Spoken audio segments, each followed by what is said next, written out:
order. Be it resolved that the agenda for the August 17, 2021 meeting be accepted as presented. Moved by Councilor Corey, seconder. Councilor Swag. All in favor? Be resolved that the minutes of the July 20th, 2021 regular meeting of council be hereby approved as circulated. Let me move that. Councilor McDonald, second. Councilor Hatch. Any errors or omissions?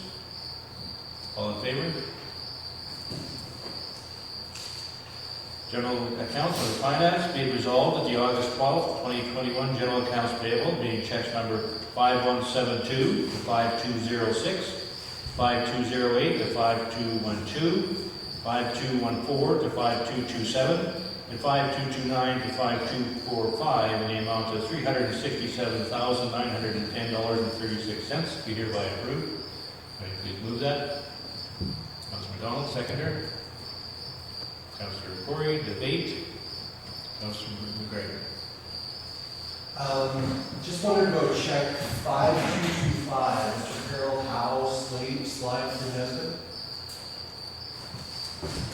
For the slide from Nesbitt, that was a donation that comes through our account and then we pay it back out? Yeah, we're paying it so they don't have to pay the GST. Oh, that's right. That's all. And That's then the they playground. reimburse us. Okay. Slide, I think, isn't it? Thank you. Okay. Anything further? All in favor?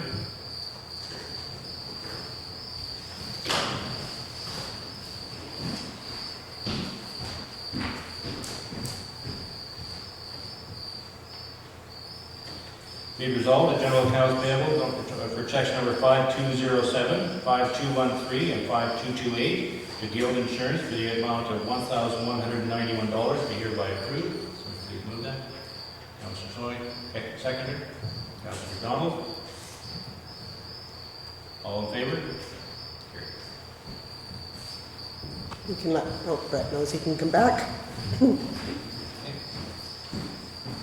Be resolved that direct deposit 183 being staff payroll for the period July 12th to July 23rd, 2021 in the amount of $17,037.60 be hereby approved. So please move that. Councilor McGregor, seconder.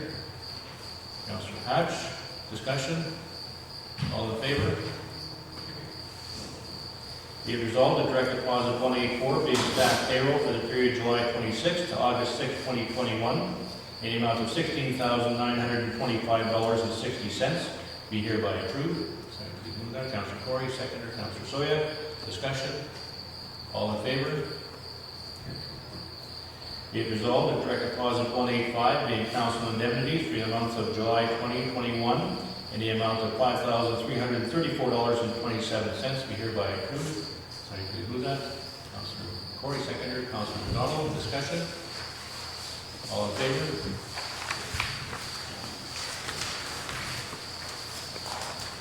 And the utility account be resolved that the August 12, 2021 utility account payable being checks number 751 to 762 in the amount of $15,979.65 be hereby approved. Please move that. Councilor Hatch, seconder. Councilor Soya, discussion. All in favor? Statement of revenue and expenditures be resolved that the statement of revenue and expenditure report to July 31st, 2021 be received as presented. Please move that. Councilor McDonald, seconder. Councilor McGregor, discussion. All in favor? Be it resolved that the bank reconciliations for the month of July 2021 be approved as previously circulated. So please move that. Councilor McGregor, seconder. Councilor McDonald. Discussion? All in favor?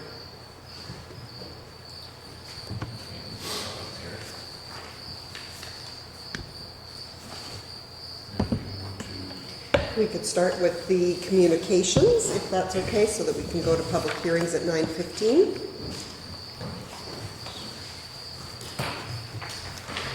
Okay, under the order of communications, we received communication from the Association of Manitoba Municipalities dated August the 5th, one from the association on August the 6th. There was information from the Department of Central Services with respect to the renaming of the federal gas tax. The Federation of Canadian Municipalities sent information dated July the 26th, and another one dated July the 29th.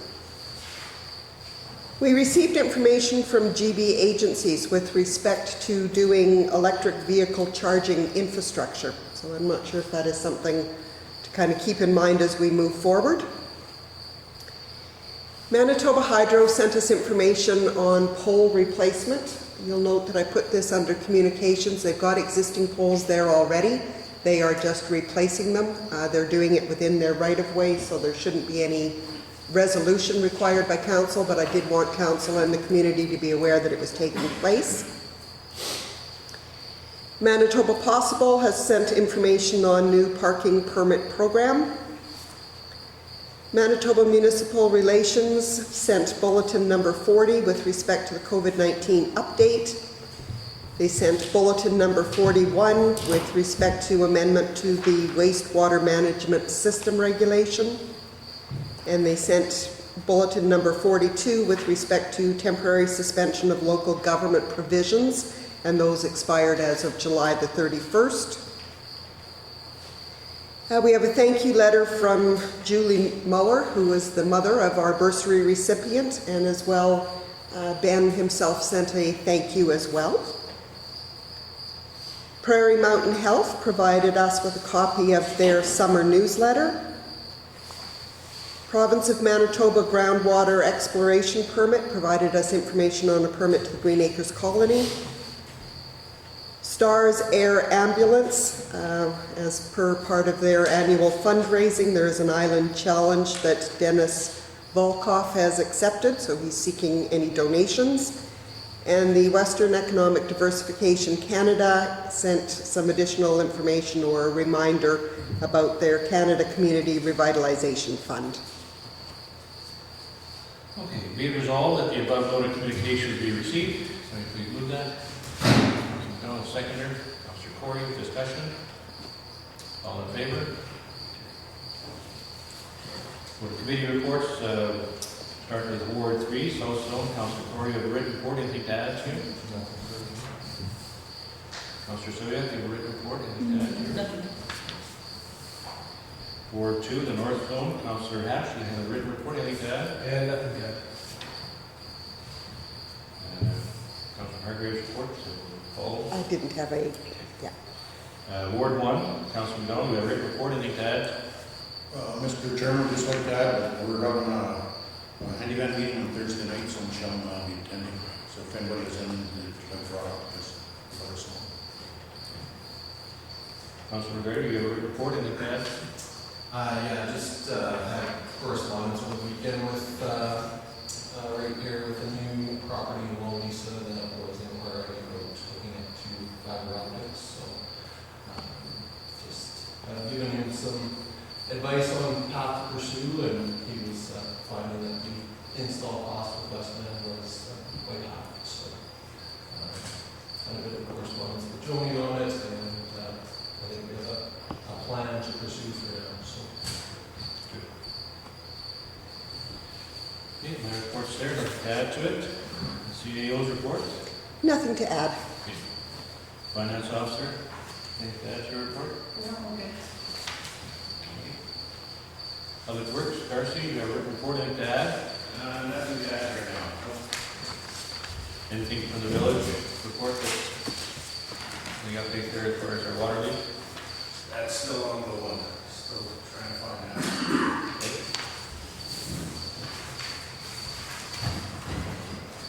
Fire chief report is there. Be it resolved that the verbal and written reports be received. Someone please move that. Councilor Donald, seconder. Councilor Corey, discussion. All in favor?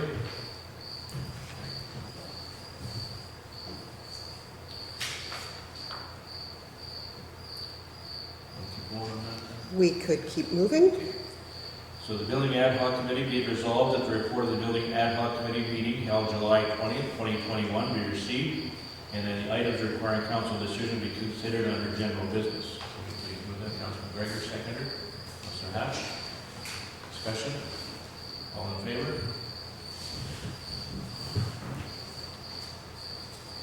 Okay, some unfinished business. Be resolved that the Fleming culvert diversion located north of northwest quarter 4717 WPN, as outlined in the correspondence from the Central Assiniboine Watershed District dated June 25th, 2021, be approved. So please move that. Councilor Gregor, seconder. Councilor McDonald, discussion. All in favor?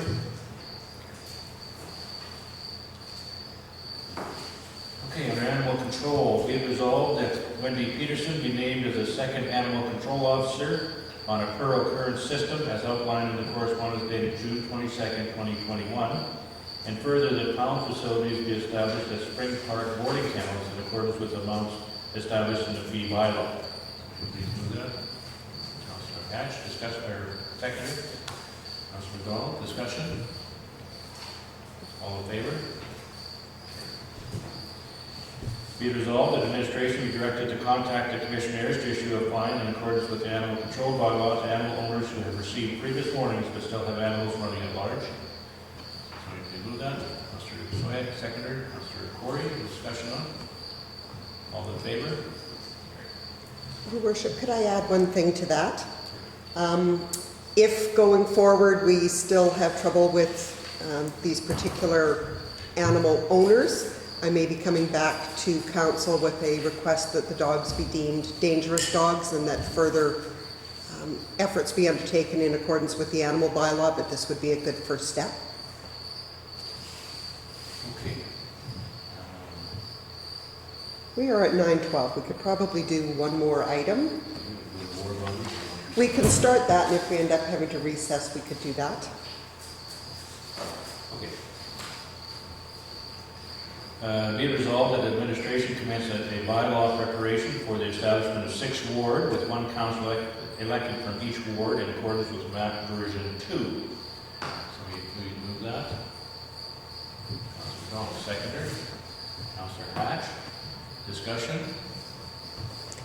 Councilor McGregor. Mr. Chair, could we get just a description of this? You sure could. So, as you are aware, at the time that the communities were amalgamated, the regulation was put in force that allowed the continuation of wards for 8 years. There is a requirement under the regulations that if you want to continue using a ward system, that you must adopt a new ward bylaw, otherwise your election would go at large. So from the brief discussion that we had had with council, there seemed to be an indication that you wanted to continue with a ward system, and the thought was not to change council sides, so stay with 6 councillors, 1 head of council.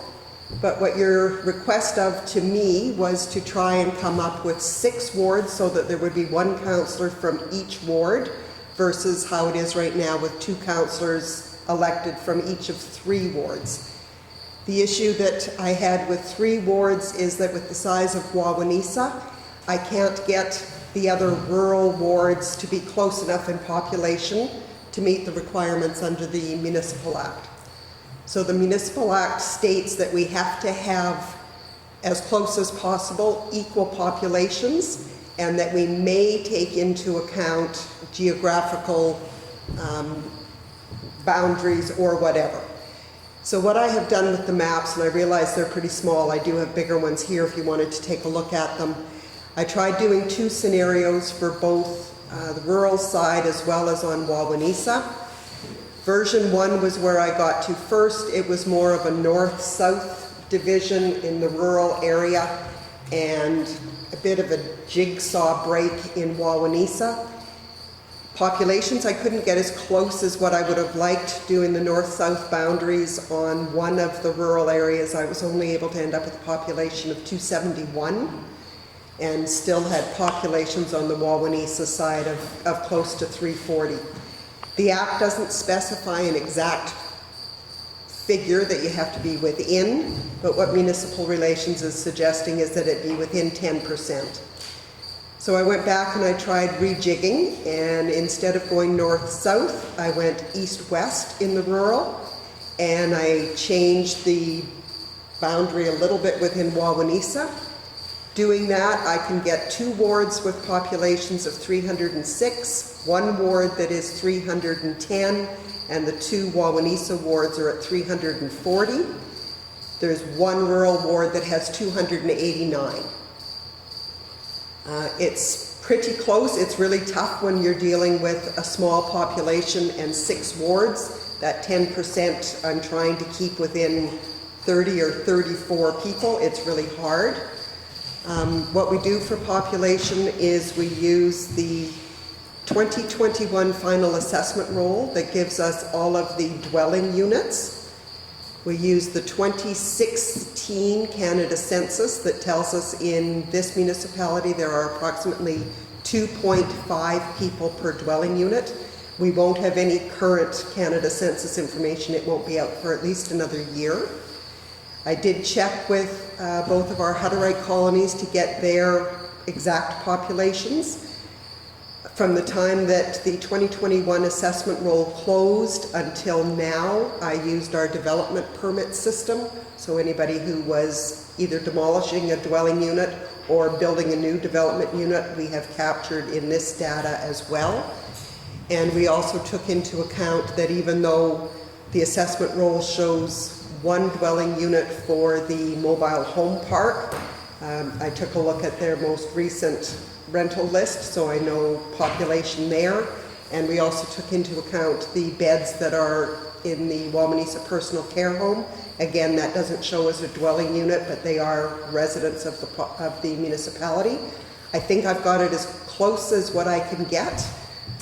If council wants me to go back to the drawing board on any of this, you can just simply defeat this motion and we can go forward and try something else. But I wanted to at least have, if council is in approval of this, it would give me something to work on once I get back from the election.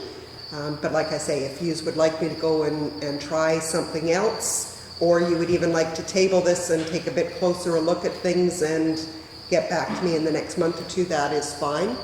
Timeline for adoption of this bylaw has to be in place 180 days prior to the next election. So you would need to have it adopted by April.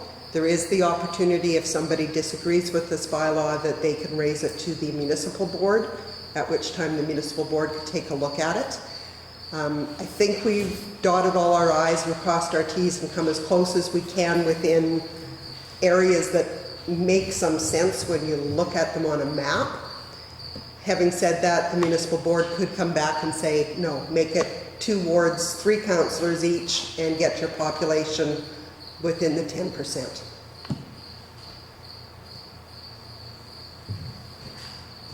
Joey, so there's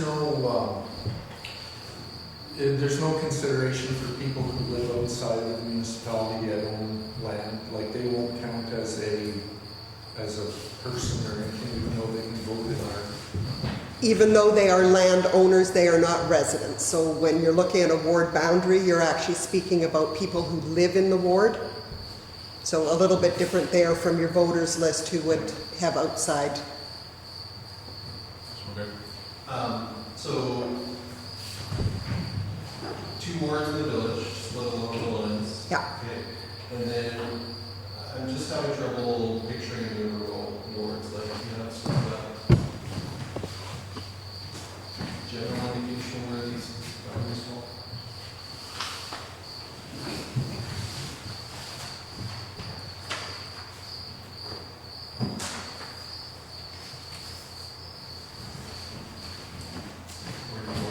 For public hearings? We could do that and then come back to this if you're okay with that. Okay.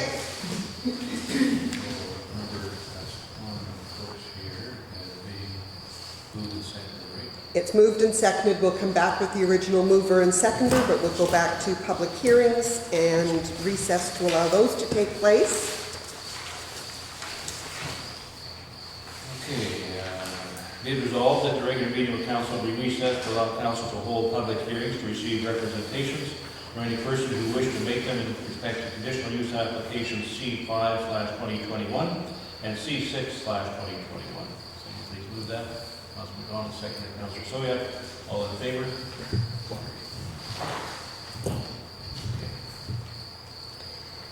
Okay, Okay, so the first is a public hearing for a conditional use. This is for Harwest Farms. It is located southeast quarter 3717. The purpose of the conditional use hearing is to allow for a non-farm dwelling in the ag zone. And, Your Worship, I would note that there is no one in attendance to come forward to make representation. Whereas all representatives in regard to conditional use application number C5/21 to allow on part of the southeast quarter 3717 WPM a non-farm dwelling in the Ag Agricultural General Zone, Harwest Farms Limited, have been dealt with. Therefore, be it resolved that the public hearing will be concluded. Please move that. Councilor Brown, second Councilor Corey. All in favor? Okay, the second public hearing we have is also a conditional use application. This is on part of the southeast quarter of 12/8/19. The purpose of this public hearing is to allow for a secondary suite to the principal dwelling in the agricultural zone. And, Your Worship, there is no one in attendance to appeal. Okay, whereas all representatives in regard to conditional use application number C6/21 to allow on part of the southeast quarter 12/8/19 WPM a secondary suite to the principal dwelling in the Ag Agricultural General Zone under nipping have been dealt with. Therefore, be it resolved that the public hearing be concluded and council resume its normal order of business. Please move that. Councilor Schmidt, second Councilor Gregor, all in favor? Okay, so now. Do we want to do the delegation? Yeah, I And- think we'll do that. All right, and if you and I just move out of the way. Okay, you guys can take it away, and you can just let me know anytime I'm supposed to hit the button and advance things. Sure, perfect. Thank you. And thank you for taking your time. My name is Ian Rowland, and I'm the General Manager of Oakland Board. And with me is Grant Nochuk, and I'll let Grant introduce himself. Grant Nochuk, I'm Manager Planning and Sustainable Development Municipal Board.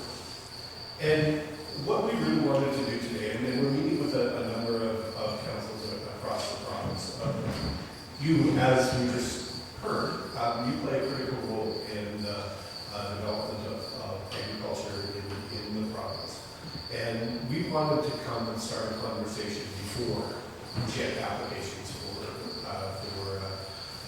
permits. And that's really why we're here today, is to begin conversation, to begin dialogue, so that if a process were to begin, that we're not starting from scratch, that we already have that establishment of a relationship. We have gotten questions, well, are you coming in because you know that there's an application coming in? None of you do, and the answer is no. So we're not aware of any proposals that will be coming forward. As I said, this is really just to have a dialogue. And we also wanted to have a little bit of a dialogue as well on some of the issues that we can work together on. Wild pigs is one of them. And again, to have that discussion of how we might work together. Grant is going to step through some of the benefits of the industry. We have a little bit of a presentation, and I'm really happy to share that with the councilors. But I'll turn it over to Grant and we can get to the next slide. All right, thanks very much.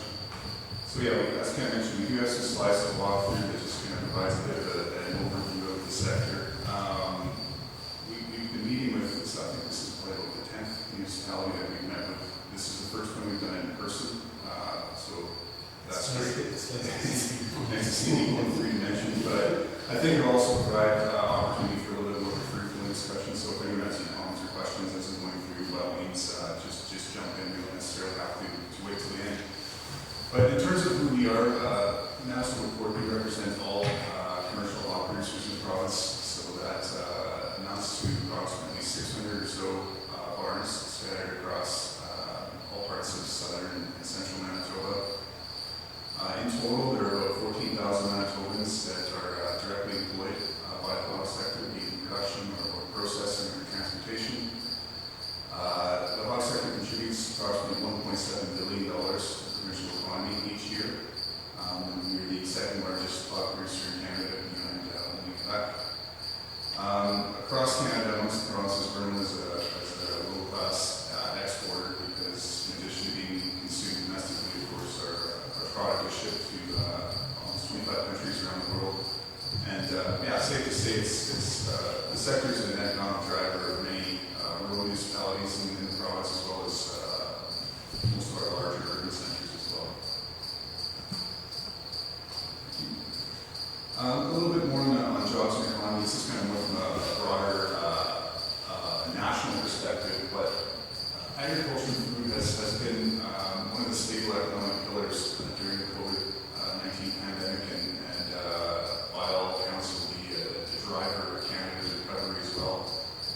Canadian exports of agricultural products actually hit a record in February of this past year at $4.1 billion. And the agriculture's share of the total export pie has increased from 6% to 8% during the pandemic. The only sector to show increases, and it is expected to continue going forward as well. A little bit on environmental stewardship. I think that the first sentence is pretty key. Pork producers today create more food with less of an environmental impact than producers of decades gone by. Our hog farmers adhere to some of the strictest environmental standards in North America, particularly when it comes to water quality protection, and we do because it's the right thing to do. Because of these strict environmental standards, Minnesota's hog farmers have become leaders in manure management and embracing new manure management technologies. Upwards of 90% of the manure in the province is now injected beneath the surface of the soil, which allows the nutrients to go directly to the crops where the crops need them most, and it also helps minimize runoff and odor, of course, as well. A little bit about air quality. It matters to all of us. It matters to our producers as well. That's largely because many of them live in very close proximity to their barns, so they don't want their barns smelling just like their neighbors don't want their barns smelling. And new barns these days, they embrace new technologies that greatly reduce the odor attributed to the barns. They are designed and built to high standards. They also are either often situated in tree areas or they will plant shelter belts if there are no trees present. And they adhere to all provincial and municipal setbacks that may be in place. And lastly, on the environmental piece, just a little bit about our sector's carbon footprint. Over the past half-century or so, the carbon footprint of hog production has decreased significantly. Studies across Canada, or studies from Canada, from the U.S. and from Europe have all shown that the carbon footprint has decreased significantly. We use less land, there are fewer emissions, and use less water. And this is a trend we'd like to see continue. On that report, we invest millions of dollars into research at the University of Manitoba, but also at other institutions across the country that look for ways that our producers can further improve their environmental footprint. Moving on to animal care. Safe to say pigs today, they receive nutritious feed, safe indoor living conditions, and first-rate veterinary care. And from our producer's perspective, a strong herd means a strong and healthy herd means a strong and healthy farm. And guiding us all is a national code of practice that our producers must adhere to ensure these high levels of animal care are met. And similarly to environmental research management report, we also invest in research that looks to continually improve the way animals are raised, housed, and transported going forward. So, opportunities for growth. As Council might be aware, from say the early 2000s to 2015, 2016 or so, there was essentially no growth in the hog sector in the province. There's more or less a moratorium in place that effectively prohibited any new barns from being built, any barns from being expanded. It actually made it hard for producers to even upgrade or renew their infrastructure. Since 2017, there's been some modest growth in the sector again. There's been approximately 30 new barns or barn expansions approved across the province, probably split equally between new barns and barn expansions. And those 30 approvals alone represent over 100 direct or indirect jobs and over 150 million in private investment. I'd say probably 2/3 to 3/4 of this growth has occurred in western Manitoba, which broadly described to be west of Portage and south of the Trans-Canada. And going forward, we feel that there is opportunity for additional sustainable growth, and likewise, much of that is likely to occur in western Manitoba as well. So what are some of the benefits of growth to a municipality? Well, barns these days, their typical sizes would be, say, a 3,000 head sow barn or a 15,000 head nursery barn, 10,000 head finisher barn. Sow barn would create roughly 10 full-time jobs. A nursery barn or finisher barn, 3 to 4 full-time jobs. Any one of those facilities would involve an investment of over $7 million. That, of course, creates work for local contractors, local suppliers, local trades. There's of course, spin-off economic development for local services and retail as well. And something that's often overlooked is that there's also potential benefit for other agricultural producers as well, because these facilities require a significant amount of feed, and it's often sourced locally. And there's also a multiplier effect at play. A study that was done in the Northern Winkler region about 10 years ago or so came to the conclusion that for every dollar created by hog production, that generates upwards of $2.75 of economic activity in the region. And similarly, for every job in hog production, it helps generate or sustain upwards of 5 offsite jobs. So some common concerns. I mean, we appreciate that if a barn proposal comes forward, ratepayers will have questions and concerns, municipalities will have questions and concerns. The next couple of slides are just kind of intended to kind of put some of those common concerns in context. In the event that, say, 6 months or 12 months or 18 months from now, your council might be holding a conditional use hearing for a barn proposal, and your ratepayers come up with some of these concerns. Odor, of course, is one. Barn smell. That likely was the case 20, 30, 40 years ago. I mentioned a bit earlier, the new barns these days, they're cleaner. They utilize newer infrastructure that has better ventilation, better airflow. The site selection process is very rigorous. It involves exceeding local separation distances and planting shelter belts. And mere application is typically only done once or twice a year, and the vast majority of it is injected in the soil, the surface of the soil.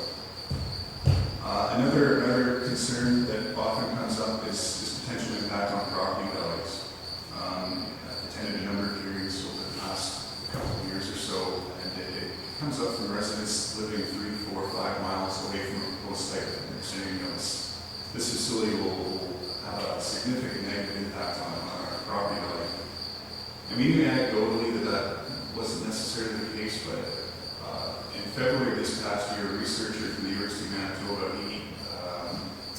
he did a study on property values in proximity to hog barns in the southeastern part of the province, so in Hanover, Taché, St. Anne, Salisbury area, where there is a significant number of barns.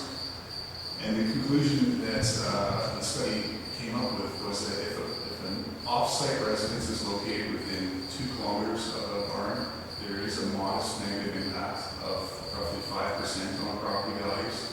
If it's anything over or farther than 2 kilometers away, there is no impact on property values. So from our perspective, that was a good news story because of those new applications that were approved since 2017. When it comes to the new sites, the vast majority, if not all of them, were well beyond having any offsite residences within 2 kilometers. They're all houses or neighboring residents were much further away. Environmental concerns often come up as well, and they're very, obviously, very legitimate and valid concerns. Potential impacts on groundwater and potential impacts on surface water due to meter runoff. The message we like to leave with councils on these issues is that there's a very strong provincial regulatory framework in place with respect to environmental issues. When it comes to groundwater, ones required to obtain groundwater exploration permits before they can be drilled. If a barn is approved, before they can build, they have to obtain a water rights license, which going forward involves measuring volumes daily and submitting reports to the province annually that are subject to audit. And if there ever was an issue with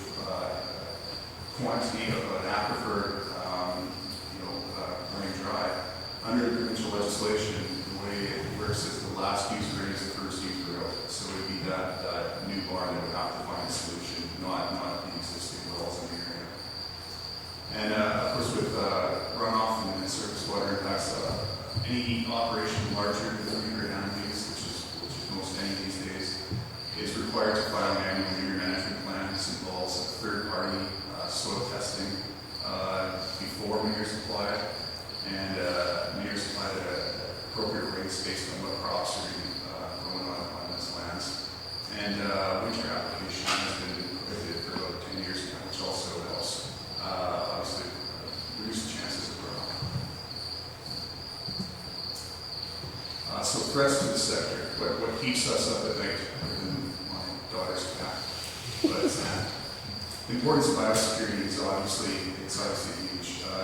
Commercial hog farms, they follow strict biosecurity protocols to help prevent the spread of production diseases between barns, and also the introduction of foreign animal diseases.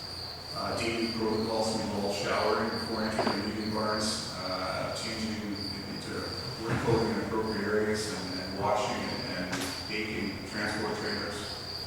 And it's essential that all hog operations, including small-scale operations, follow these strong biosecurity protocols to help prevent the spread of disease amongst farms. I'd like to pause here a little bit because it's going to be one of the areas we talk about where we can work together on.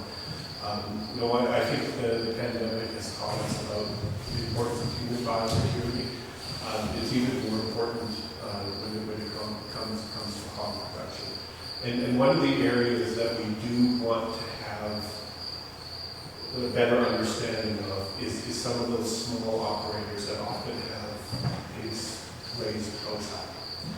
And we don't necessarily have a good idea of where those smallholder or small scale operations are. And we might need your help in that. And just to identify, to highlight some of the importance, African swine fever is devastating. And it has no impact on people or other animals, but it kills pigs.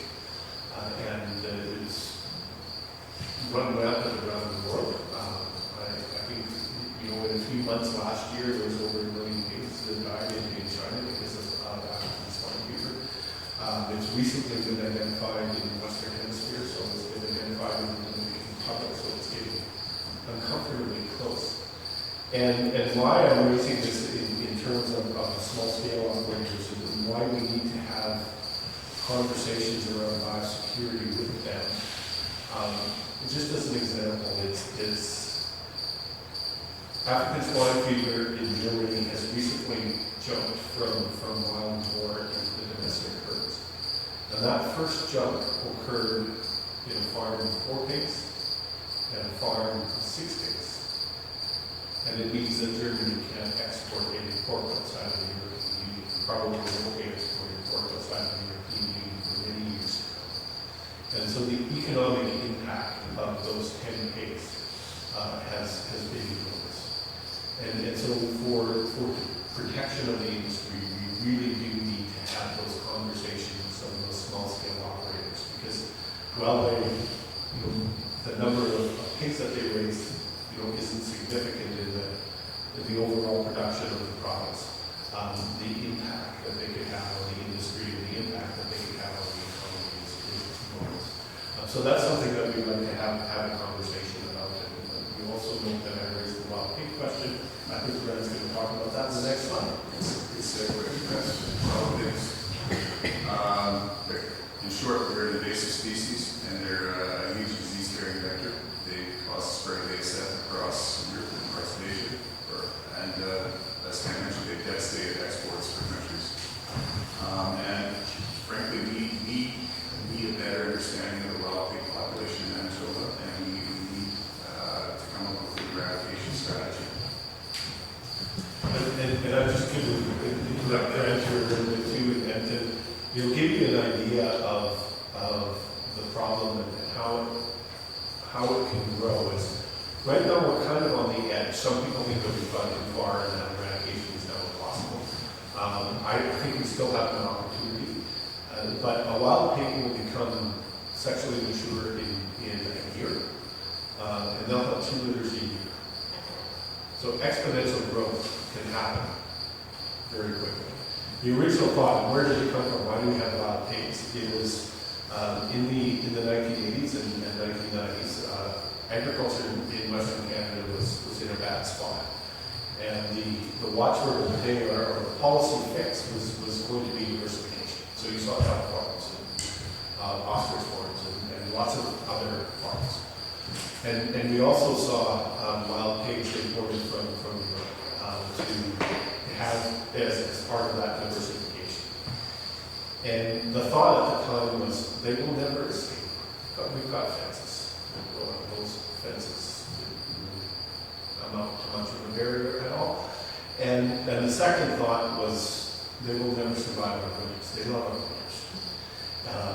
They actually build little igloos out of bulrushes and snow, and they thrive on our winters. So we're at a tipping point now where we still have an opportunity for control or eradication, but if this problem goes on too much longer, that opportunity is going to be gone. And they don't only create a problem for the hog industry. It's a very major concern of us because of the potential for a disease reservoir, whether it's African swine fever or PED or others. They're a potential disease reservoir that's a huge problem. They also cause considerable environmental damage. They destroy waterways. They also destroy crops. I was talking to some potato farmers, and the one comment I saw on social media was that wild pigs are developing a taste for potatoes, and it looks like a cultivator was killed. They cause enormous damage. So we have an opportunity now to engage on this problem. Frankly, we don't know how many they are. We don't know where they are. We have a project with the Cypress River Conservation District, and it's to trap and identify, and we'd like to expand that, and we'd also like to find ways to work with you on this problem, which is the same way to the next section, how we can work together. and I mentioned this in the beginning, but it's really important. Our intent here today is to begin dialogue, and to begin dialogue with you. You're a critical component in the growth and maintenance of the industry and how we can address some of these other problems. And so we'd like to have an ongoing conversation. We encourage any proponents of new builds or expansions that start an early conversation. So we don't want your first clue that there's a proposal for a new barn to be a conditional use permit application. Those conversations need to happen well in advance. Proponents need to talk to their potential neighbors, and they need to talk to the public. And we strongly encourage that to happen long before permit applications come into place. We do have a development arm of Manitoba Port that works with the potential proponents. And that really is a key recommendation. On the other side, the regulatory process or permitting process, predictability is really important. So not necessarily to say, okay, we know what the outcome is going to be long before we put in the permit, but that we know what the process is going to be. And that process risk is a critical factor for investors. So as much as we can eliminate the process risk, the better off everyone is going to be as we move forward with the applications. And again, that comes from having a dialogue. The province has passed legislation that allows for appeals of your decisions. It's not in our interest to have that happen, and so we want to work with the process to ensure that it doesn't. And again, that's part of the potential components. Another way we can work together is on our side. If you need any information, again, it doesn't have to be as part of the permitting process. If you want any information on the industry, call us. I have been busily handing out cards because I haven't been working for a long time. You have my contact information, so don't hesitate to get in touch. And we will do whatever we we can to give you the information you need to know. We also talked to the government of Manitoba on a regular basis. Actually, just had a hour-long conference call with them on the way drive down. And so, are there some of your concerns that we can work that are useful? I'm sure there are. And if there are concerns of yours that we can help advance, we would be happy to do that.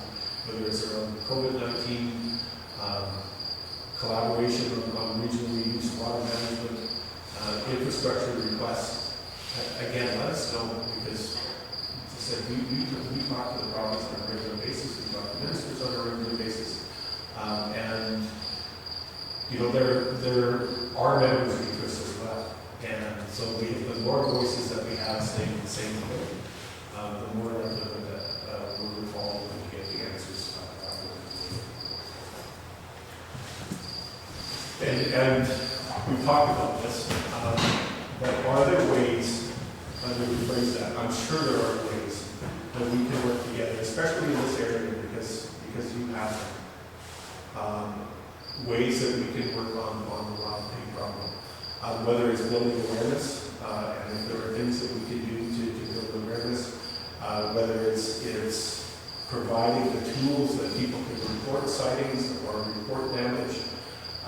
Again, I mentioned the Cypress River Association that we've been working on, the ways that we can expand that and work together. We'd really like to have that conversation with you. You know, if not today, then on an ongoing basis. And I also, again, mentioned that small-scale producers. We do have tools that we can work with small producers, that we can talk about biosecurity, that we can talk about animal welfare, because that's another area. You know, if all it takes is somebody to come onto a farm and take pictures of, you know, again, 6 pigs that are malnourished or mistreated, and it impacts the entire industry. So again, a small number of producers that may be unaware of their responsibilities can have an enormous impact. So if you have small-scale producers and are able to help us get in contact with them, that would be really, really useful. And another area,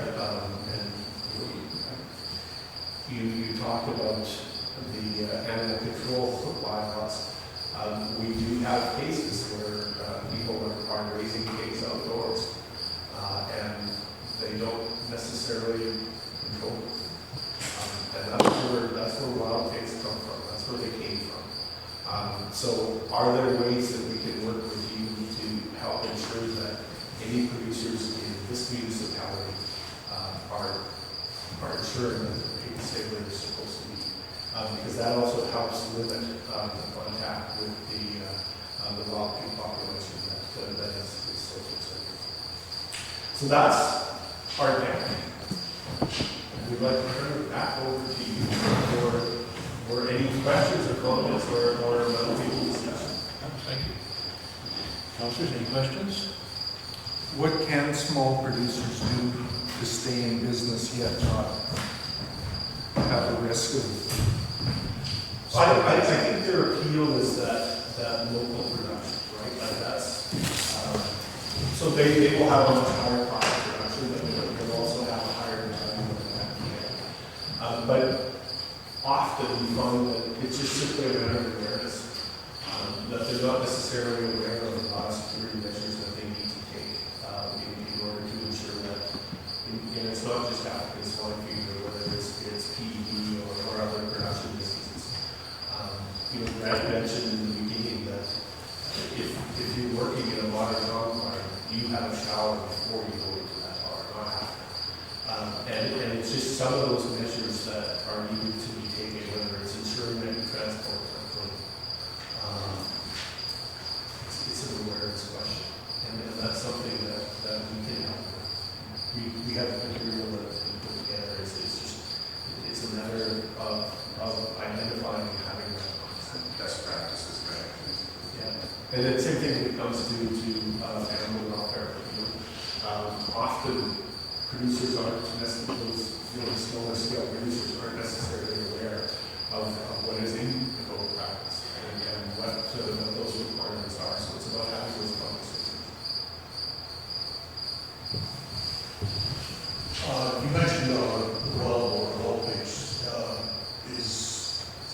my experience, when I saw one with the tractor on, it came, you know, had a big, which probably a lot of people did, and so we know they're traveling a big area. Is there anything that you are doing, or you're just working with Cypress River around here, because they're nocturnal, obviously, you got that here. Well, yeah, and they're also pretty enormously smart. Yeah. So one of the first thoughts was that, okay, we're just gonna have an open season. Like, anybody that wants to kill a wild pig anytime they want to go for it. And in fact, that's the policy. What happens is, and these are really smart animals, so that disperses the herd. And so you might have had, 10 sows in a boar.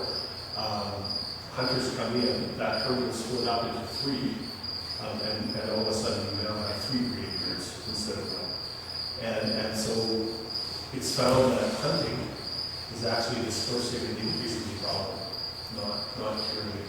So what we need to do is step in. We're talking to the province about this, and hopefully talking to Saskatchewan and Alberta as well. We need to first start with a very concerted effort on identification. We actually don't know where they are, and we actually don't know what those are, because we said they don't know. So we need to identify where they are, and then have a very concentrated eradication effort. So some things like, as you said, you put a marker on the board, and leads you back in, sound like I'm being told I'm not supposed to call them herds. He leads you back into the herds, and then you actually have a coordinated effort to eradicate that herd. But that's step 2. The first step is we just have to identify where they are. And again, this is one of the reasons we want to have this conversation with you, because we don't hear. I've got a couple questions, but I'll stick with our topic for now. So you mentioned you'd like to work with us on something similar to what you're doing with Cypress. So what would happen with that? Or even something like putting in place a tip line. So if somebody has a sighting, and increasing the awareness of just in the communities here, that people are aware that this isn't a minor issue. This is a real problem, and if you see them, report them. And that kind of awareness would be really helpful.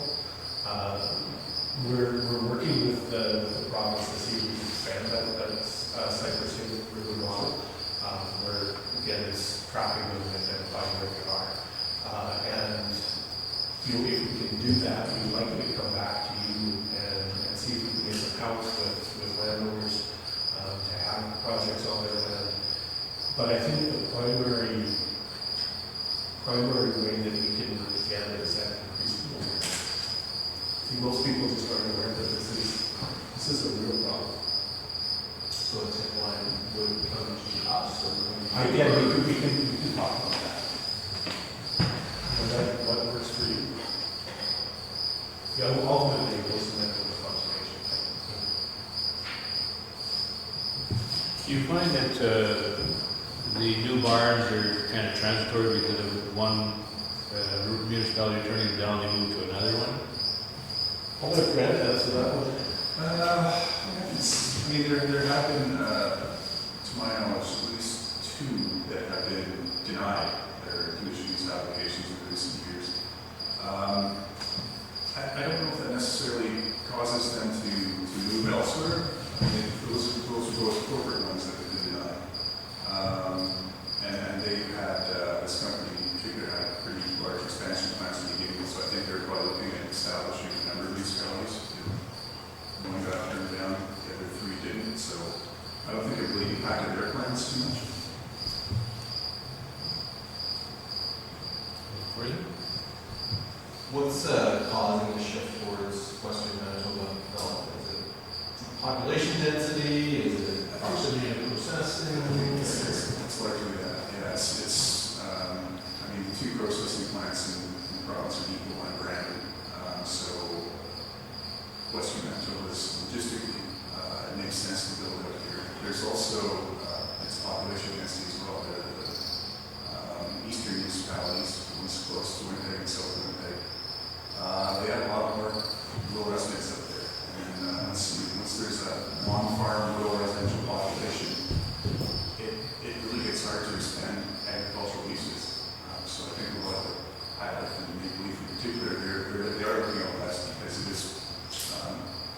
close to their processing facilities, but also there's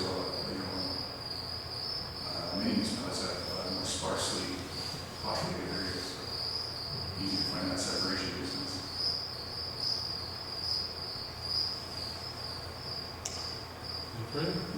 Thank you, gentlemen. I'm sure we'll be having further conversations as we go forward here. And thank you for the opportunity. We want to start a balance. Thank you. Appreciate it. And great job.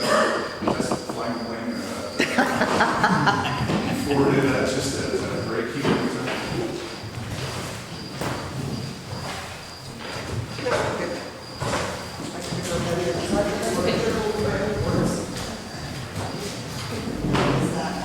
Thank you very much. Maybe now, just one of the things that kind of came to my mind with respect to kind of property owners is we've got connect service to our municipality that we send notices out. So if we get information from you that there's a decline or something that we can use, perhaps that's one of the mechanisms that we can try to shoot the message out for you. we'll put together a lot of people. Yeah, that's great. We'll do that in the next couple of weeks. Perfect. Set out then. Cheryl, can you maybe just pause the camera and give us a chance to switch computers back around and whatnot, and then we can continue on? Back on. Okay, be it resolved that the presentation by Grant Melnichuk and Cam Dahl of Planning and Sustainable Development with the Manitoba Port Council be received. So please move that. Councilor Corey, second Councilor McDonald. All in favor? Now you want to pause? If we could, it'll just give me. Okay, so we're at ward boundary review. We have a mover and a seconder. Discussion. Any further discussion on that? What was our I'll go, you want me to read the Version 2, yeah, I just want to mention. Yeah. Looking at map version 2 to proceed with or alternative. Councilman McGregor. Mr. Chairman, I'd like to move a table motion. I think this needs a bit more thought. Same table motion. And seconder. Councilor Hatch. So all in favor of the tabling motion? Great. Keep it on. Is there a date that you would like to come back with the additional information? Or just to give council a chance to take a look at the maps as they're outlined and provide any additional thoughts? Yeah, I think so. So September or October meeting, and we'll have a strong preference. Okay.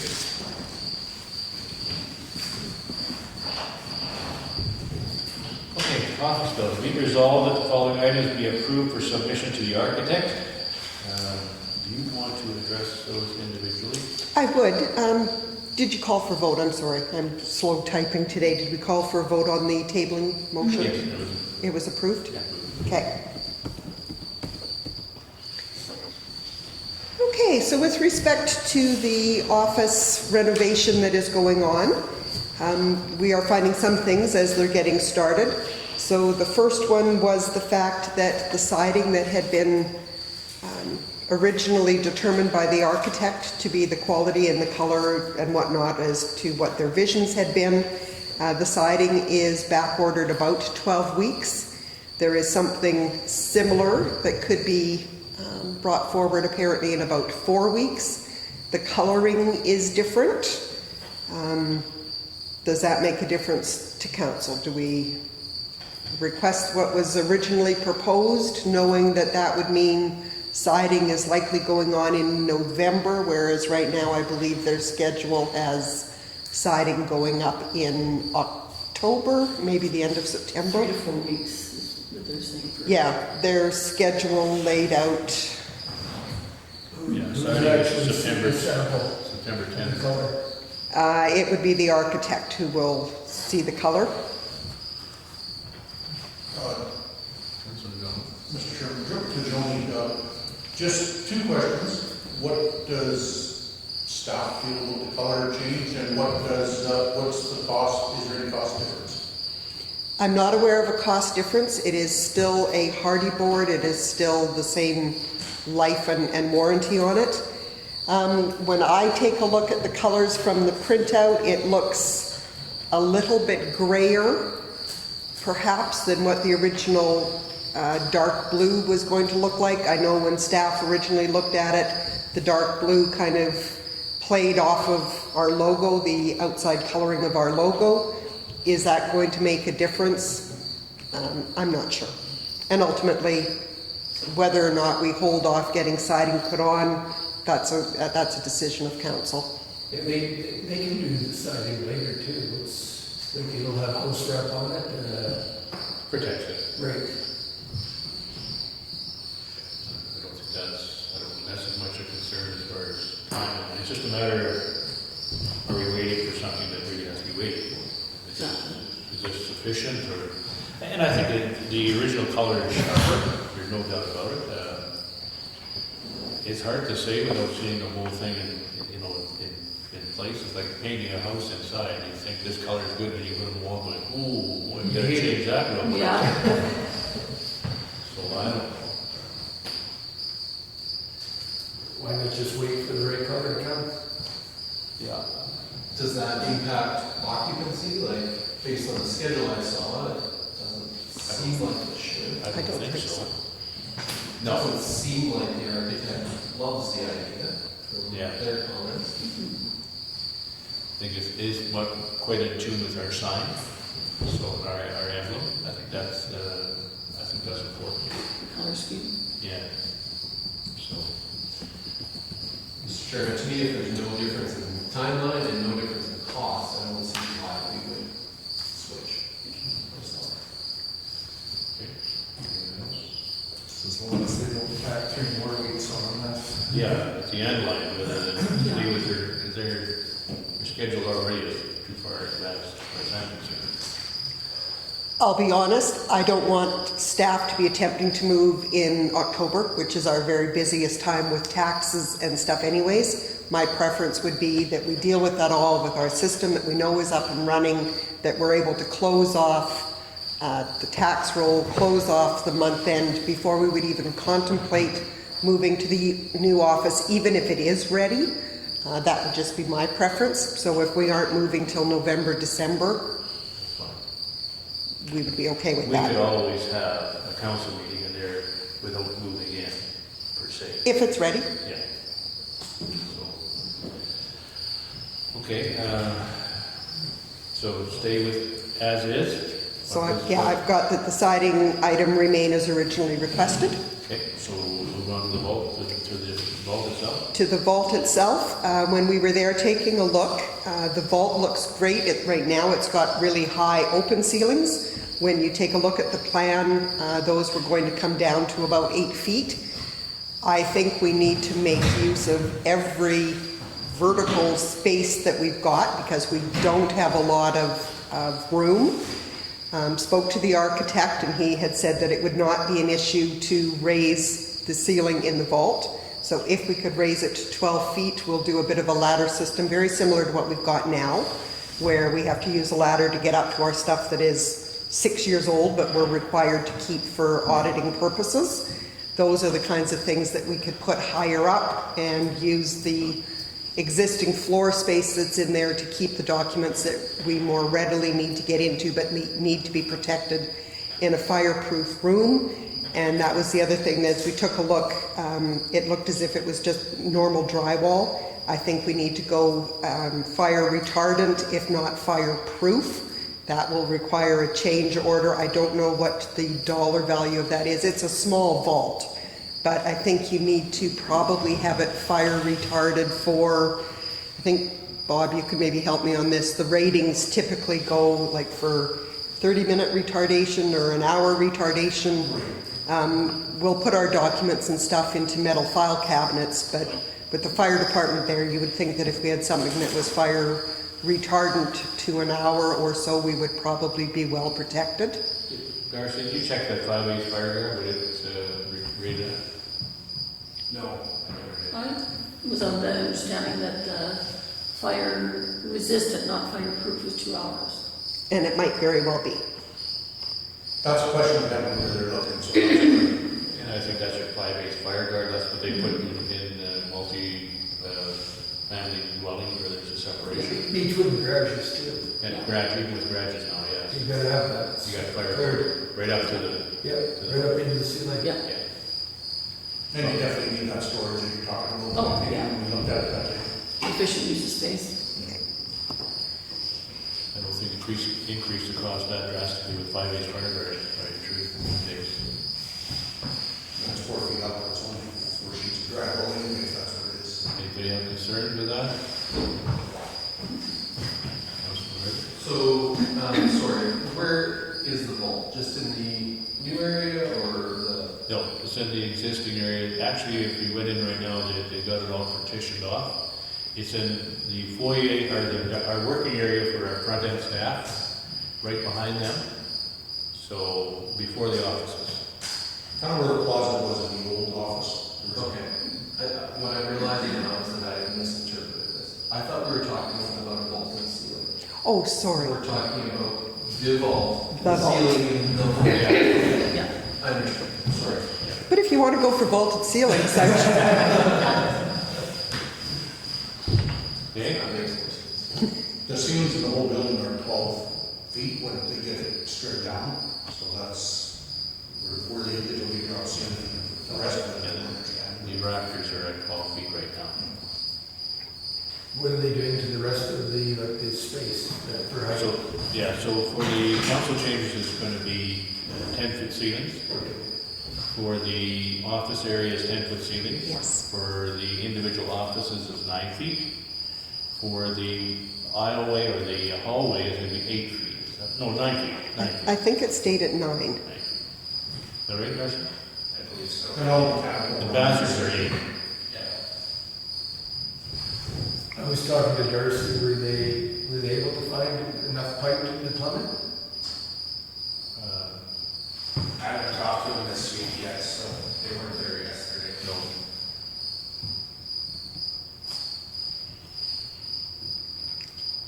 And then the next item was one that was raised by Councillor Hatch, is whether or not we should be doing R50 for the roof insulation.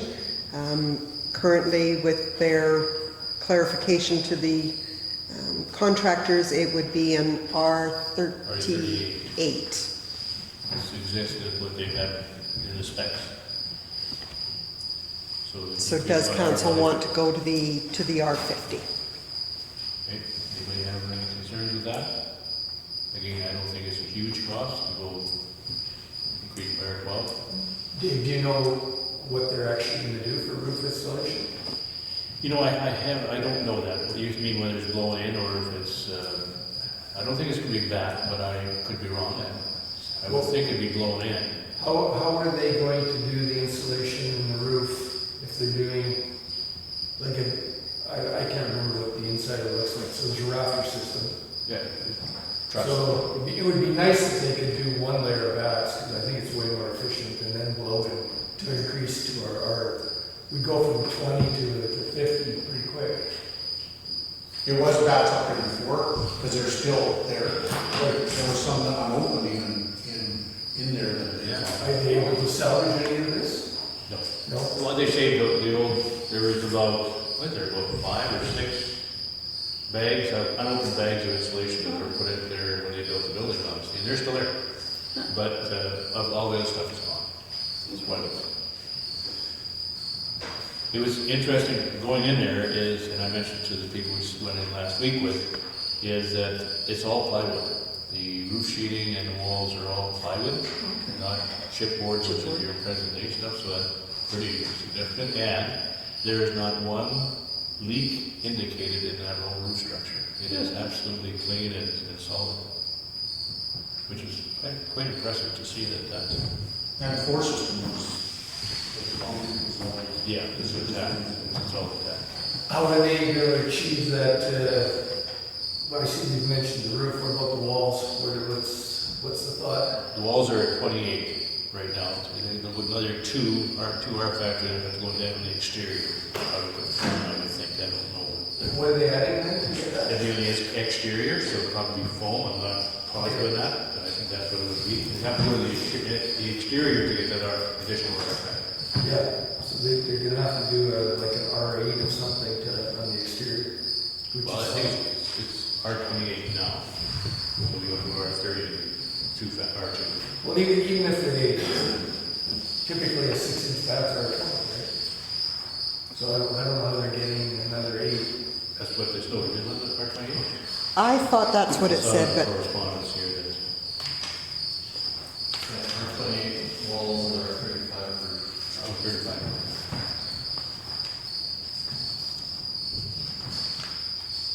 So, the walls are okay. As long as the staff can walk around in their sock feet, that's good. Don't want to hear any complaints. Okay, are we good there? Get the R50 in the attic? Sorry, do we know the cost, Mr. Shane? No, I don't think we do.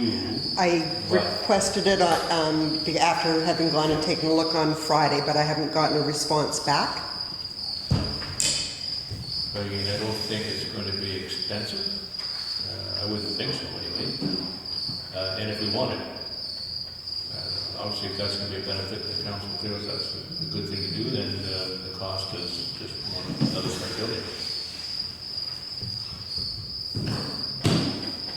Anybody have a fast guess on this? Like, I just don't want to find out that it's 20 grand after we vote on this. I don't Well, think it will be, but. Like if it, to me, if it's any more than like $1,000, something's wrong. Okay, so. Yeah, I'm just thinking of my house, because I had, when I did mine, it's 1,800 square foot living area, and it was only 1,000, I think it was close to 2,000, the whole thing, but I got it redone at 1,000. If what I'm thinking these guys are gonna do, in the whole plan here, all you're talking about is blow-in period. For them to go from an R35 to an R50 this is minuscule. All they're doing is feeding more product through the blower while the guy's actually doing the job. He's up there anyway. He's up there. It's more product than it. More product, that's all it is. This should really cost the municipality minuscule. It'll be a savings in the long run anyway. Right. But I guess maybe we can put that into that, if it comes back at an unreasonable price, and Maybe you won't. we can review it once again, and how do you want to do that? Maybe you want to put cost in there, right? If you know, up to, if it's over a certain amount, then it comes backwards or Like, something. all it is more product. That's all it is. So what if we did, be it resolved that the following items be approved for submission to the architect, we list them, and then we say, subject to council approval of any additional costs. But if they can, And then what I will have to do, because I don't think these things can wait month to month anymore, so I think if we come up with something that we think needs to be done, we'll get a cost, we'll ship it around. If I've got a majority of council that seems to be on side, then we'll give them the approvals to do so. Okay, so we can do that. I don't have a mover and a seconder yet for that. Well, no, we did. No. I think I started speaking to it before we... Oh, okay, so we have somebody moving. Councilor Brown, seconded. Councilor Hatch. Any further discussion on that? is there an opportunity for the cost-wise, that if we use those bundled insulation, that was never factored into the original cost of the building? No, it wasn't, but... It wasn't, and I don't know how well a packaged piece of insulation that has been sitting up in an attic for 30 years. I don't think it's any different, but... Well, and it may not By the be. looks of the rules in it, but maybe you just touch base with if there's any saving from the existing installations in the rafters. If it's still there. Yeah, an open installation. Yeah. Okay, any further? All in favor? Carried. Okay, do you want to touch on this before I could. So as we have been seeing the offices and stuff starting to take shape, we are looking to see how much of our existing furniture and stuff we can use. I believe a good portion of it we can. Definitely where we're going to need to purchase new is we are going to need new office chairs for staff, good chairs that are ergonomically correct. We're going to need some new reception area chairs. We're definitely going to need some sort of modular tabling, I'm thinking, and chairs in the council chamber.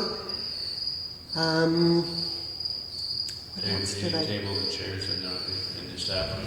Yes, our existing table in our staff room will not fit in the new staff room, so we may look to see if we can find something smaller or utilize the council chamber, like use the staff area to make your coffee, heat your meal, but we may go into the council chamber to eat.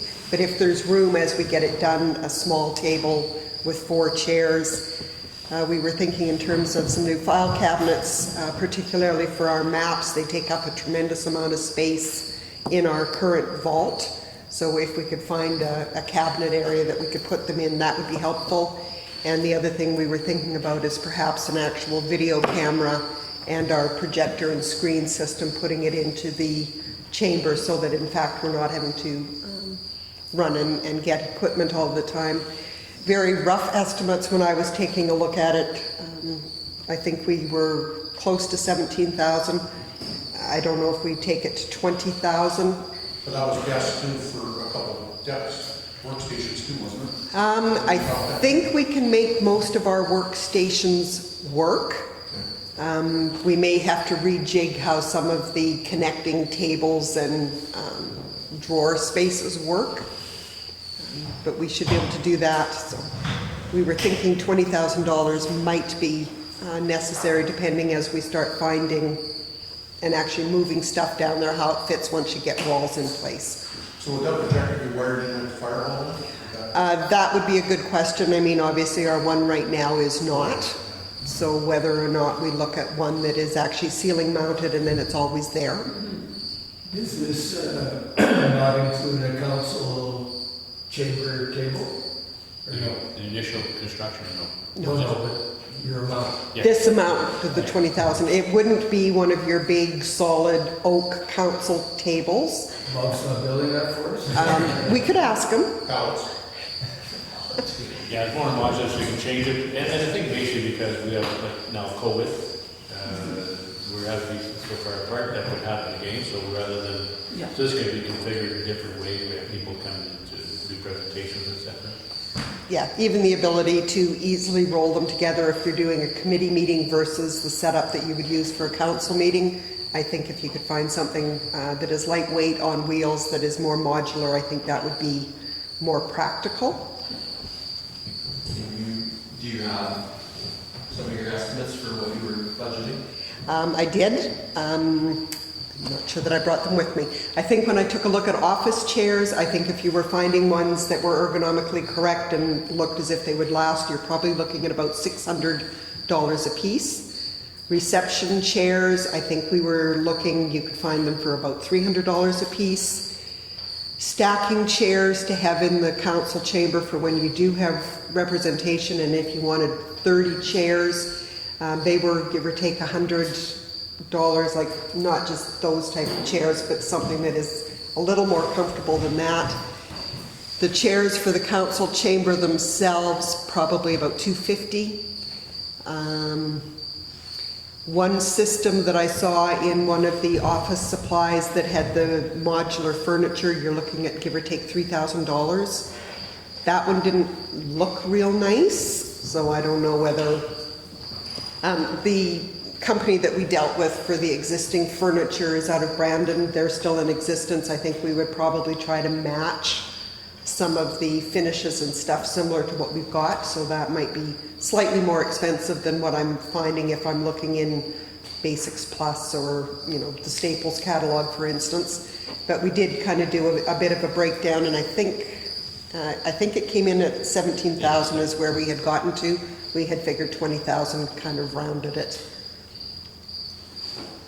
Okay. So BDI is who you deal with? I'm Yes. thinking? Yeah. So, yeah, like I think you're a hair high on the chairs, which I was surprised at. I thought you would be low. But I think you're probably about $100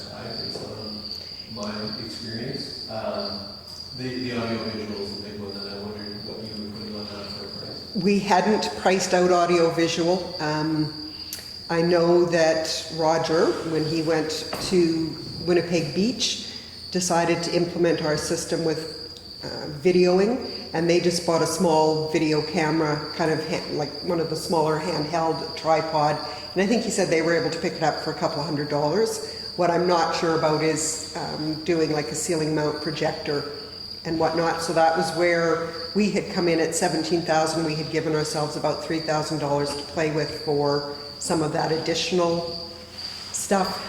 The chairs, when we look at them, any of the ones that looked as if they had the ability to perhaps change the depth of the seat for anybody who's short-legged, as well as the opportunity to adjust them forward and back in the lumbar. They looked as if they were going anywhere in, I think it was Basic Supreme that we were looking. They were looking anywhere from about $550 upwards to about $800. So we went, give or take, $600, thinking that I'm sure we could find something.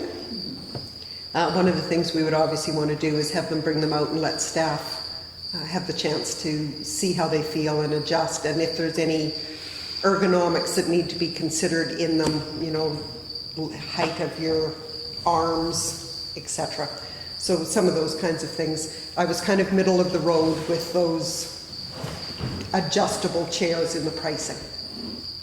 Yeah, like we get options with BI and we buy good chairs. Yeah. So they're $450. Okay, so And guest chairs, $200 or something like that. Yeah. So,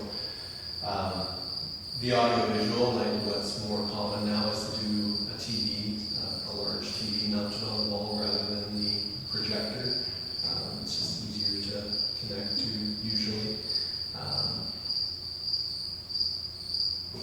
I think it completely depends on what you want the system to do. If you want it to be able to record your meetings and not have to get this camera, then you probably need to budget more than $3,000.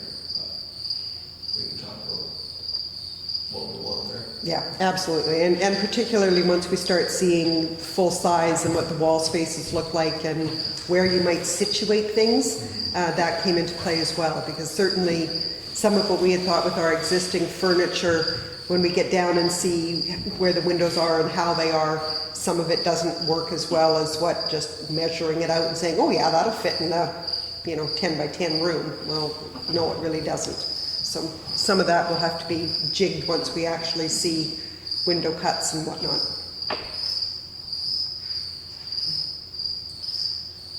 So be resolved that $20,000 be approved for office furniture if necessary, whereby funds shall be expended from the building reserve. So we please move it. Councillor Soya, seconder. Councillor McDonald, any further discussion? All in favor?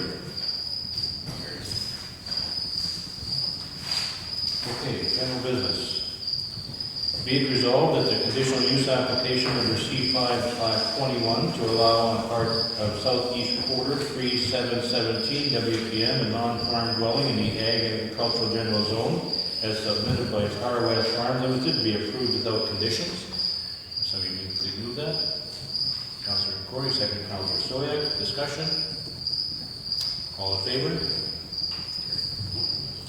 Be it resolved that the subdivision application number 4157/21-8317, as submitted by Brett Hargraves on behalf of Hargraves Farm Limited, to subdivide part of northeast quarter 6819 WPM, be approved subject to the approval from Community and Regional Planning Manager, and 1, a conditional use order being granted to allow for non-farm dwellings within the Ag zone, and 2, a variation order being granted to increase the maximum yard size from 10 acres to 14.69 acres. So please move that. Councillor McGregor, second Councillor Soya.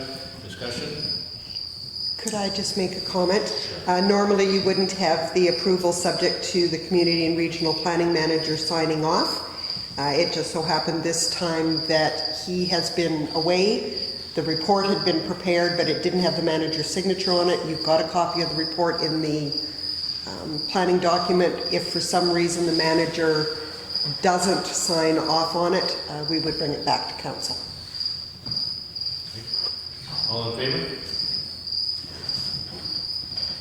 Be it resolved that conditional use application number C6/21 to allow on part of southeast quarter, 12/8/19 WPM, a secondary suite to the principal dwelling in the Ag Agricultural General Zone, as submitted by Michael and Marie Nicken, be approved without conditions. Somebody's going to move that. Councilor McDonald, second Councilor Hatch. Discussion. Councilor McGregor. Mr. Chairman, do we have any indication like this for personal use, or this an Airbnb, or? No, this is actually going to be their retirement home, so they are going to build new, downsized for them, and their family will move into their existing home to continue the farming. Thank you. Okay. All in favor? Carried.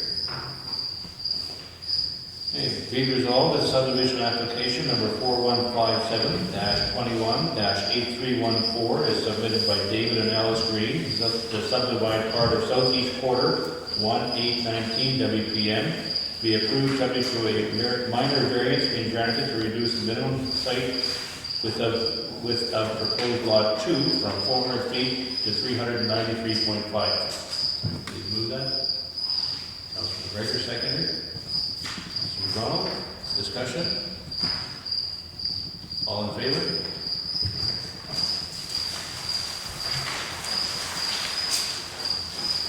Okay, be it resolved that the construction drawing showing the proposed installation of an overhead line and 4 poles, as well as an underground secondary line under Road 42 North in the northwest quarter, 36/7/19 WPM, for Cameron McFarland, as attached to the communication of Manitoba Hydro dated July 2021, be approved. So we please move that. Councilor McDonald, seconder.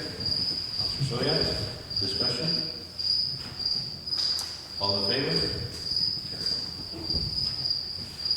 Okay, whereas Manitoba Hydro is installing overhead lines and poles to the McFarland property located at northwest quarter 36/7/19 WPM, and whereas it is the property owner's responsibility to arrange for installation from the hydro pole to the home, and whereas the property owner is prepared to cut a trench to bury the utility line coming into the property, and whereas the property is located at the end of the road and such a trench will not interfere with municipal use, now therefore be it resolved that the trenching be permitted to install a secondary line underground on Road 42 North, subject to such installation meeting the requirements of the Manitoba Hydro specifications.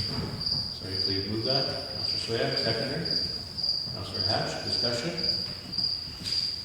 All in favor?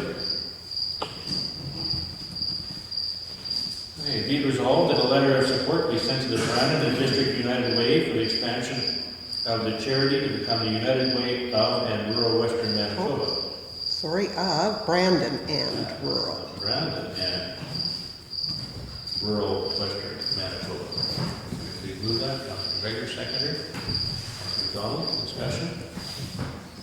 All in favor? Be resolved that $2,500 from the provincial restart funding be provided to the Wawanesa District Community Hall Incorporated to help offset increased insurance and utility increases as a result of being used for school purposes during COVID-19. May you please move that? Councilor McDonald, second. Councilor Hatch, discussion.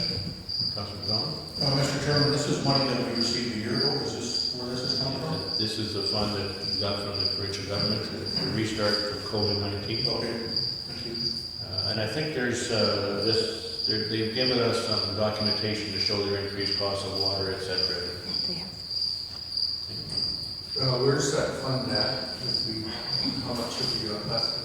It's sitting at 15, so minus this 250 will be at 12.5. All in favor? Whereas the cost to renovate or demolish the existing building, being the existing shop, with respect to asbestos abatement is the same, therefore be it resolved that the existing building be renovated to remove the asbestos and the building be used as a cold storage facility. Will somebody please move that? Mr. McDonald, seconder. Councilor McGregor, discussion? All in favor? Oops, sorry, you have some. One question. So we really, whether we keep it as cold storage or not, we have to remove it? Yeah, the asbestos has to go. Yes. So either way, take it up. I think the cost, what we have the cost at? Ridiculous, 45,000. Yes. $45,000, yes. Councilor McDonald? Mr. Chairman, so once we remove the asbestos, then we'll deal with what's left of the, Well, you got, the building after? So- yeah, if it's gonna be left for cold storage, you don't have to put any more insulation in, but I presume that's what the idea is. That, I believe, is what the building committee was talking about, was to get dollar values to know whether or not it was less expensive to simply demolish as what it would be to remove the asbestos and be able to make use of it. Same dollar value, so then the question will be, once the asbestos is removed, how do you best use the building that's standing? I don't know whether or not council will want to consider anything with respect to any of the outside siding to do any repairs to that, or whether the intent is just simply to leave it and make use of it without any further renovations to it. So the block firewall will have to build it. I don't know how that, But they can't physically get that stuff out unless they punch holes in it, right? could they back it in any way? If it's coming out, it's gotta be, How did it get in there? That's the question. yeah. Well, maybe once we get into it, we'll understand what's there. Yeah, sure. Okay, all in favor? Carried. Be it resolved that a new shop be located to the rear of the existing shop, subject to the ability to relocate the current hydro pole or supply to the utility underground. Could you please move that? Councilor Corey, seconder. Councilor McDonald, discussion on that? We have some information, Darcy, you have on the hydro pole situation, did you? Yes. And that is, they can move the hydro poles 5 meters to the south, and that would put it in line between the two buildings. And that between 8 and 10,000, was it? Yeah. That was a rough estimate. The underground was substantially more for it underground, so I don't think that would be worth it. And that's a prime location for the shop. It's going to have doors facing east. East, Right. yeah. Okay. Anything else? Anybody wants? All in favor? Be it resolved that proposals be issued for architectural design services resulting in the calling of timbers for a 70 by 80 foot 3-bay building with one drive-through bay stick-built shop for construction in 2022. Sorry, please move that. Councilor McGregor, second. Councilor Corey, discussion. How can we get, like you can't call, tenders won't be called till next spring, right? Correct. Right. Do we have to go through the cost of an architect again, like in this proposal, or can we wing it here like with a pad and pier concrete design, or what's everybody's thoughts? Well, I know we can plan, building plan. building plan, it has to be engineered staff. Right. Is what we have to get to. That's what we require under our building, our development plan. So how do you get to that point and have a building? I don't know, can you do it strictly by engineering and design? Without architectural? Well, I'm sure there's companies that build these things that can provide us a staff drawing.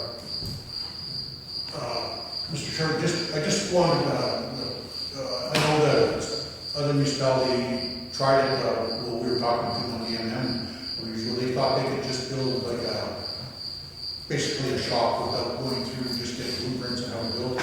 Spend some money and end up going back and get an architect to do this.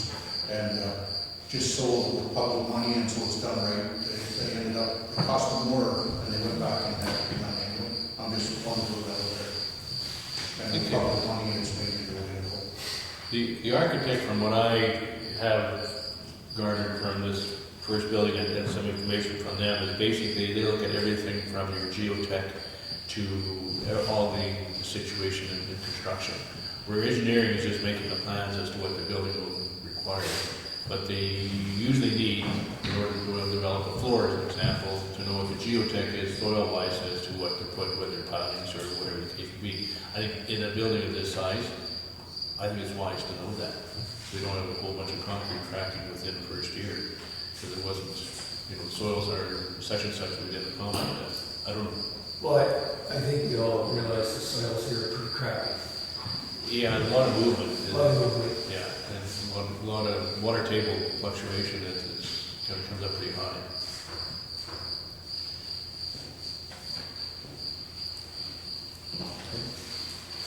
All in favor? Be it resolved that this regular meeting now adjourns to an in-camera meeting to discuss financial matters as per subsection 152(3)(b)(3) of the Municipal Act, and all matters discussed in camera are confidential until discussed in an open meeting as per section 83(1)(d) of the Municipal Act. Please move that. Councilor McDonald, seconder. Councilor Corey, all in favor? We'll resume back to our regular meeting. Please move that. Councilor Corey, seconder. Councilor Sonek, all in favor? Okay, so I would. So for a loader purchase or lease, we have a resolution that would read, be it resolved that a Volvo loader be leased for 3 years, utilizing existing budget allocations, with a buyout after 3 years, utilizing funding from the ongoing equipment reserve budget. so please move that. Councilor McDonald, second. Councilor Corey. Discussion. All in favor? Opposed? Passed. Okay. Shop funding. Be it resolved that a borrowing bylaw in the amount of approximately $350,000 be prepared for the construction of a shop whereby funds in the amount of $300,000 will be expended from reserve, with the borrowing amount of $350,000 being done by debenture over 10 years, utilizing gas tax funds to make the payment. Please move that. Councilor McGregor, second. Councilor Sonia. Discussion. Do you want to say future gas tax? I could say future gas tax. Yeah. Just to be. Yeah, let's be clear. Okay, that's okay for addition? Councilors? Yeah. All in favor? And grants for an ice plant renovation. Whereas grants are available to assist recreation facilities with infrastructure work, such as the replacement of ice plants. And whereas such grants require a funding commitment from municipalities at the time of application. And whereas commitments had been made by Oakland and Wawanesa for the pool project, which had a similar cost value, whereby Oakland committed $75,000 and Wawanesa committed $250,000. Now therefore be it resolved that a commitment be made by the Municipality of Oakland-Wawanesa to assist in the ice plant renovations and application, whereby a local improvement bylaw be prepared to raise $250,000 from Wawanesa based on assessment over 10 years, exempting churches, community centers, and cemeteries. And further, that a bylaw be prepared to raise $75,000 from Oakland over 3 years based on a per parcel with dwelling units, which excludes all Class 30 properties without dwellings, and it excludes community centers and cemeteries. Sorry, please move that. Councilor McDonald, seconder. Councilor Corey. Discussion. All in favor? Okay, that's it, is it not? I believe we are ready to adjourn if we make note of the fact that we would postpone the council meeting 1 week. Right. So be it resolved that this meeting is now adjourned. The meeting again on Tuesday, September 28th, 2021 at 9 a.m. in the Municipal Hall. Please move that. Councilor Soya, seconder. Councilor Corey, all in favor?